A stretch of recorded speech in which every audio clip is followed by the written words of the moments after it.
معاشرے کی جو صورتحال اس وقت ہو چکی ہے، مجھے یہ جملہ کہنے دیجئے کہ اخلاقی طور پر ہم جس انداز سے ابتری کا شکار ہو گئے صاحب، لگتا ایسا ہے کہ ہم نے اپنی مورل ویلیوز کو مکمل طور پہ تہس نہس کر کے رکھ دیا ہے۔ اگر میں یہ کہوں کہ مورل ویلیوز معاشرے کی کولیپس ہو گئی ہیں تو یہ غلط جملہ نہ ہوگا۔ میں ابتدا میں ایک بات آپ سے کرنا چاہتا ہوں، اور یہ دلیل نہیں ہے، دلیل تو سرکار مدینہ صلی اللہ علیہ وآلہ وسلم کے لیے اللہ تبارک و تعالیٰ کا فرمان ہے کہ اللہ تعالیٰ نے آپ کو نمبر 1 رکھا ہے تو آپ نمبر 1 ہیں۔ لیکن The 100 آپ کو معلوم ہے کتاب ہے، ranking of the most influential persons in history. Michael Hart ایک امریکی مصنف ہے اور وہ ایک ماہر فلکیات بھی ہے، اور وہ بیسیکلی جو ہے اپنا وائٹ نیشنلسٹ تھا۔ اس نے ایک کتاب لکھی، 100 ممتاز شخصیات کو اس نے مجتمع کیا، اور وہ کہتا ہے کہ لوگ مجھ سے یہ وجہ پوچھیں گے کہ میں نے نمبر 1 پر حضرت محمد صلی اللہ علیہ وآلہ وسلم کو کیوں رکھا۔ اب وہ اپنی دلیل پیش کرا، وہ کہتا ہے کہ یہ ایک حقیقت ہے کہ پوری انسانی تاریخ میں صرف وہی ایک انسان ایسے تھے جو دینی اور دنیاوی دونوں اعتبار سے غیر معمولی طور پر کامیاب، کامران اور سرفراز ٹھہرے۔ بات یہ ناظرین کہ یہ حقیقت ہے کہ اخلاق باختہ خلق کو اعلیٰ ترین خلق سے اگر کسی شخصیت نے انٹروڈیوس کروایا ہے تو وہ کوئی اور نہیں ہے بلکہ ہمارے آپ کے آقا و مولا صلی اللہ علیہ وآلہ وسلم ہے۔ وہ سرکار جو اخلاق حسنہ کی تکمیل کے لیے بھیجے گئے، وہ سرکار جن کا خلق قرآن ٹھہرا، وہ سرکار جن کو لقد کان لکم فی رسول اللہ اسوۃ حسنہ کی سند اللہ تعالیٰ نے عطا فرمائی، وہ سرکار جنہوں نے 40 برس صرف ایسا کردار اسٹیبلش کیا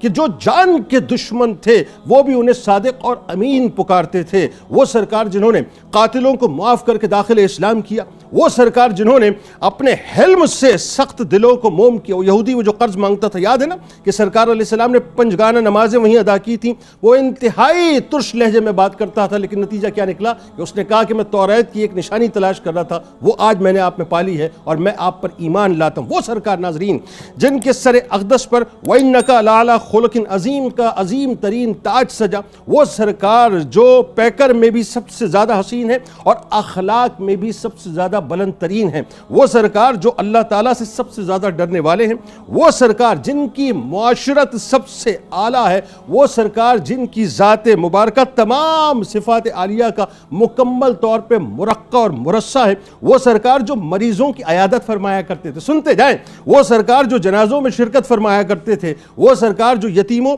اور بیواؤں کی مدد فرمایا کرتے تھے، وہ سرکار جو امیر اور غریب کی دعوت کو قبول فرمایا کرتے تھے، وہ سرکار جو اپنے اصحاب سے مزاح فرمایا کرتے تھے۔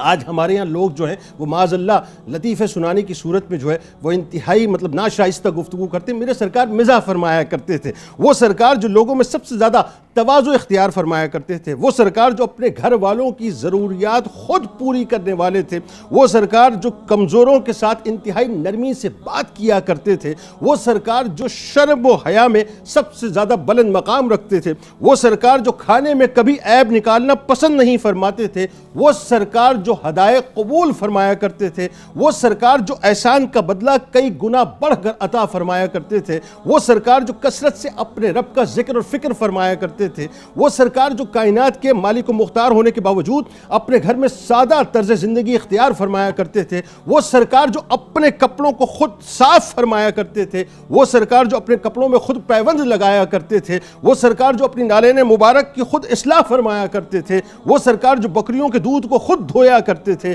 وہ سرکار جو اپنے جانوروں کو اپنے دست مبارک سے چارہ ڈالا کرتے تھے۔ کائنات کے تاجدار کے اخلاق حسنہ پر ناظرین قربان جائیے کہ آج کا یہ ماڈرن ورلڈ جو بڑی اخلاق کی اور مورل ویلیوز کی بات کرتا ہے، خدا کی قسم آپ کی خاک تک کو بھی نہیں پہنچ سکتا کہ وہ سرکار جو کسی بات کو ناپسند نہیں فرمایا کرتے تھے، اپنے خداموں کو اف تک نہیں فرمایا کرتے تھے، کبھی کسی کو تیز نگاہ سے نہیں دیکھا کرتے تھے، جو خوش کرے اس کے لیے بھی تبسم فرمایا کرتے تھے، جو نہ خوش کرے اس کے لیے بھی تبسم فرمایا کرتے تھے، وہ سرکار جو ہمیشہ